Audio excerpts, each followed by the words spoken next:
శైలజ్ గారు నేను షాపింగ్కి వచ్చాం. శారీస్, కాటన్ శారీస్ తీద్దామని షాపింగ్కి వచ్చాం.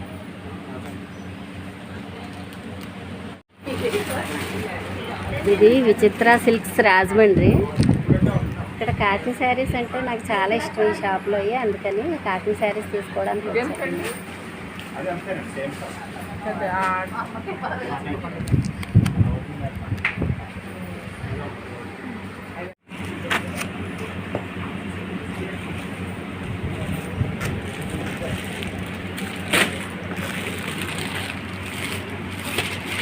నేనైతే ఇదిగో ఈ శారీ ఒకటిను ఈ శారీ ఒకటి తీసుకున్నాను. దీన్ని మల్మల్ కాటన్ అంటారట. ఇది మామూలుగా కాటన్ శారీ. అయితే మా వియ్యపురాలు గారికి ఒక 4 శారీస్ తీసామన్నమాట. ఇక్కడ బాగున్నాయి కదా అని. అయితే అవి చూపించడం మర్యాద కాదు కాబట్టి నేను అవి చూపించట్లేదు. నేను తీసుకున్న శారీస్ మాత్రం చూపిస్తున్నాను. ఓకేనా. ఈరోజు మా షాపింగ్లో ఇవి అన్నమాట స్పెషల్. అయితే బాగున్నాయండి ఇవి. ఇదైతే కొంచెం పర్లేదు, చాలా స్మూత్గా ఉంది. నేను ఇప్పటివరకు ఈ టైప్ తీసుకోలేదు, అందుకని తీసుకున్నాను అనమాట. అంటే ఇంకా నాకు చాలా ఉన్నాయి, అయినా ఆవిడ తీసుకోండి అన్నారు కాబట్టి ఏదో 2 తీసుకున్నాను నేను. Hello, hi, welcome to my channel. చూడండి, ఇప్పుడు టెర్రస్ మీద నుంచి తీసుకొచ్చిన కనకాంబరాలు. అయితే ఇప్పుడు మార్నింగ్ ఇడ్లీ పిండి, 1 కప్పు ఇడ్లీ పిండి ఉంది. సరే, దాన్ని ఇలాగా పచ్చిమిర్చి, ఉల్లిపాయలు, అల్లం ముక్కలు, తర్వాత జీలకర్ర, తర్వాత ఉల్లిపాయలు, తర్వాత కొత్తిమీర రేకలు ఇవన్నీ వేసి దీన్ని ఊతప్పంలో చేద్దాం అనుకుంటున్నాను. ఎలాగంటే మనకి 1 కప్పు ఇడ్లీ రవ్వ ఇడ్లీ పిండి మిగిలింది కాబట్టి మళ్ళీ 2 కప్పులు ఇడ్లీ రవ్వ బాగా కడిగి పిండి దీనిలో వేసాను అనమాట. ఇప్పుడు దీన్ని బాగా కలిపి ఊతప్పం కింద చేస్తాను. ఓకేనా. అంతకంటే ఎక్కువ వేసుకుంటే బాగోదు. 1 కప్పు ఇడ్లీ పిండికి 2 కప్పులు ఇడ్లీ రవ్వ కడిగి వేసుకుంటే చక్కగా ఉంటుంది. ఓకేనా. నేను ప్రొసీజర్ చూపిస్తాను. చూడండి, స్టవ్ ఆన్ చేస్తున్నాను. స్టవ్ ఆన్ చేసి పాన్ పెట్టాను. ఎందుకంటే దోశలకైతేనేమో ఇలాంటి పాన్ పెట్టుకుంటాము. ఊతప్పానికైతే కొంచెం ఇలాగా పైకి ఉండేలాగా చూసుకోవాలన్నమాట. ఇప్పుడు నేను పిండిని బాగా కలిపి, అంటే కొంచెం బాగా మనం రవ్వ మళ్ళీ 2 కప్పులు రవ్వ కడిగి పిండి వేసాం కదా, దీని అంతటిని కొంచెం వాటర్ వేసి కలుపుకొని చక్కగా ఇది ఊతప్పంలాగా వేసుకుందాం. ఇలాగా బాగా కలపాలన్నమాట. ఎందుకంటే ఇడ్లీ పిండి అంటే మనం మార్నింగ్ ఇడ్లీలు వేయగా మిగిలిన ఇడ్లీ పిండి అనమాట. దానిలో కొంచెం వాటర్ వేసుకొని చక్కగా మనం ఇప్పుడు ఊతప్పాలు వేసుకుందాం. నేను ఏమేమి వేసాను చూసారు కదా. పచ్చిమిర్చి, ఉల్లిపాయ, జీలకర్ర, తర్వాత కొత్తిమీర రేకలు, అల్లం ముక్క చిన్న చిన్న ముక్కలుగా కట్ చేసి వేసాను అనమాట. ఓకేనా. దాన్ని బాగా కలిపి చూపిస్తాను. ఇది కొంచెం చెయ్యి పెట్టి కలిపితేనే బాగుంటుంది. ఎందుకంటే బాగా కలవాలంటే ఈ రవ్వను అంతకుముందు మిగిలిన ఇడ్లీ పిండి బాగా కలవాలంటే వేళ్ళని ఇలా పెట్టి ఇలా తిప్పితే చక్కగా కలుస్తాయి అన్నమాట. ఇప్పుడు కూడా దోశ పిండి కానీ ఇడ్లీ పిండి కానీ కలపాలంటే మనం ఫింగర్స్ని ఇలా పెట్టాలి. పెట్టి ఇలా తిప్పితే ఎలాంటి పిండి అయినా సరే చక్కగా కలుస్తుంది. ఓకేనా. ఇదొక టిప్ అన్నమాట. అందుకని ఇప్పుడు ఆయిల్ వేసుకుందాం. కొంచెం ఆయిల్ వేసుకొని తర్వాత ఇది చప్పగా ఉంది, ఉప్పు వేస్తాను. కొంచెం ఉప్పు తగ్గింది వేసాను అనమాట. వేసి మళ్ళీ ఇలాగే కలపాలి బాగా. ఇప్పుడు మనం గరిటతో వేసుకోవచ్చు, లేకపోతే ఎలాగైనా వేసుకోవచ్చు. ఇలాగే అచ్చులా అంటే ఊతప్పంలాగా వేసుకోవాలి. వేసుకుని చక్కగా అడ్జస్ట్ చేయాలన్నమాట. ఇలా అడ్జస్ట్ చేస్తే ఇప్పుడు చాలా చాలా టేస్టీగా ఉంటుంది. అయితే ఇది మీడియంలో పెట్టి ఉడికించుకుంటే బాగుంటుంది.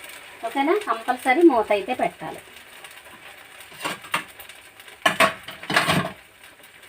ఇలా మూత పెట్టేసుకొని, ఇది సరిపోలేదు, ఇలాగా మూత పెట్టేసి ఉడకనివ్వాలన్నమాట. కాసేపు మీడియంలోనే ఉడికించుకుంటే చాలా చక్కటి ఊతప్పం రెడీ అవుతుంది. ఓకేనా? ఇప్పుడు ఒకసారి మనం ఏం చేద్దామంటే ఆయిల్ తీసి మూత తీసి కొంచెం పైన కూడా ఆయిల్ వేద్దాం. అంటే ఇడ్లీ పిండి మిగిలింది ఏం చేద్దాం అనుకుంటాం కదా, ఒకటి మనం బజ్జీలు వేసుకోవచ్చు, మైదా పిండి కలిపి బజ్జీలు వేయచ్చు. ఇలాగ ఈవినింగ్ టైం అయితే ఊతప్పం వేసుకోవచ్చు అన్నమాట. ఓకే, ఇప్పుడు దీన్ని తిరగేద్దాం ఒక్కసారి. చూడండి, అలాగా సిమ్లో పెట్టి కాల్చడం వల్ల ఏమవుతుందంటే ఇలాగ చక్కగా గోల్డెన్ కలర్ వస్తుంది. ముందు పైన ఆయిల్ వేసాం కదా, మనం ఇంకా ఆయిల్ వేయాల్సిన అవసరం లేదు. మళ్ళీ ఒక 5 మినిట్స్ ఇలాగ సిమ్లో కలిస్తే ఊతప్పం ఎంతో టేస్టీగా ఉంటుంది అన్నమాట. ఎందుకంటే కమ్మగా ఉంటుంది ఇడ్లీ పిండితోనూ.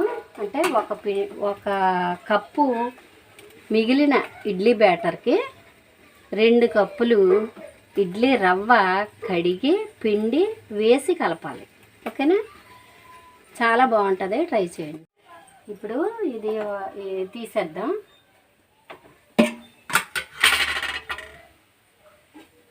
తీసేసి మళ్ళీ రెండోది వేద్దాం.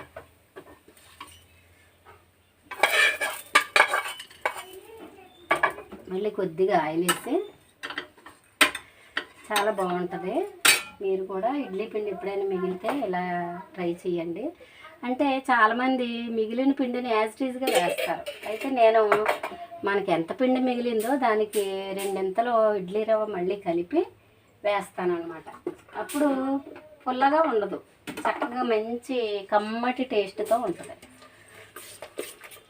బ్యాటర్ ఇలాగా ఉండాలి.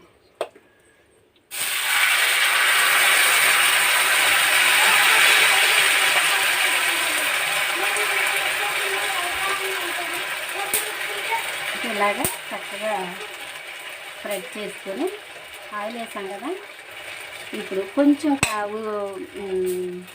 ఉడికింది, అదే కొంచెం రవ్వ అదే ఊతప్పం ఉడికిన తర్వాత కొంచెం ఆయిల్ వేసుకుందాం.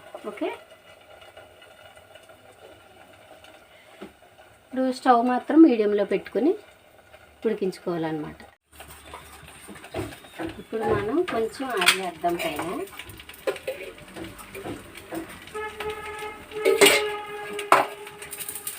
వేసి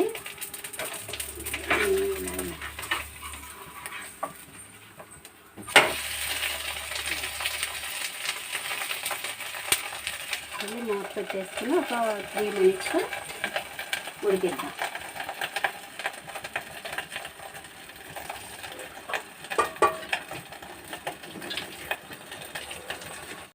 సరే, ఇప్పుడు రెండోది కూడా కాలిపోయింది, తీసేద్దాం. చాలా చూడండి ఎంత బాగుందో. ఇలాగే ఇంకోటి వేస్తాను, మూడోది కూడా వేసేస్తాను. తల్లి ఒక్క నిమిషం ఆగమ్మా. నువ్వు కనిపిస్తావు, నేను ఇక్కడ వేసాక నువ్వు కనిపించేది. ఏ తల్లి, ఇది వేసేసాక నేను పక్కకు వస్తాను, తగులుతుంది.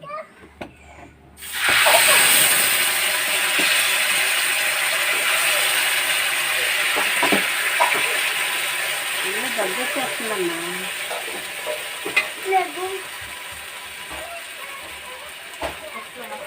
చూడండి ఎంతో టేస్టీ ఊతప్పం రెడీ అయింది. దీనిలో చట్నీ కానీ షుగర్ కానీ వేసుకోవచ్చు, లేదంటే ఇలాగా కూడా తినేయచ్చు. ఓకేనా?